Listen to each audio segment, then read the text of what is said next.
Chicago.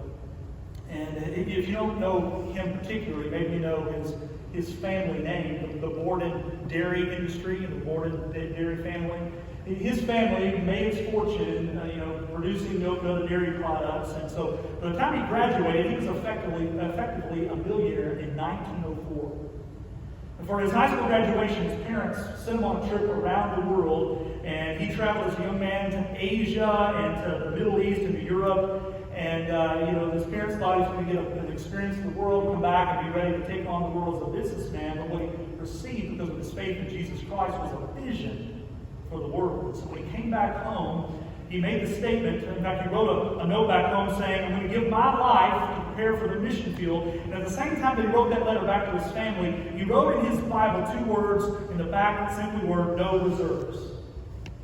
He comes back to school, goes to Yale, and while he was at Yale, he started a prayer ministry that began very quickly. His first year had over 150 of the freshmen and others praying in prayer groups. At the time that he graduated, over 1,000 people were gathered on a regular basis in prayer groups on the campus of Yale University. And you know that university, right? Very secular place today.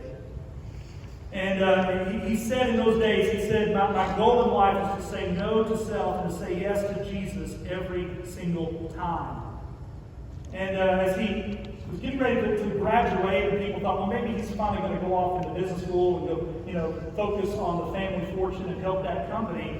He made the decision that God was still calling him to reach the nations. And he narrowed his missionary call to the Kansu people in China. He never wavered from that, by the way. And after he graduated from Yale, he went off to seminary. And as he did so, he wrote 2 more words in the back of his Bible that said, "No regrets." And having graduated from seminary, passing on a number of job offers, began to make his way in preparing to go to China, because the place that he was going to be ministering to had a lot of Muslim Chinese people. He actually went to Egypt to do some studying there to learn Arabic with his intent to minister to the Muslims in China. But while he was in Egypt, before he ever made it to his mission field in China, he contracted spinal meningitis, and within a month, at 25 years of age, William Borden had died. Just before he died, he had written 2 more words in his Bible, and underneath the words, "no reserves and no retreats," he wrote these words, "No regrets." Let me ask you, you may not have written these words in your Bible, but at the end of your life, could you easily write these words about what you've done for Christ and what you've done with your life, simply saying, "No regrets"?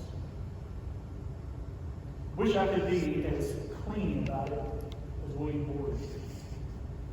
And you may be someone here today, and you say, "Look, man, Pastor, you know me just in passing and walking in these doors every few weeks, and you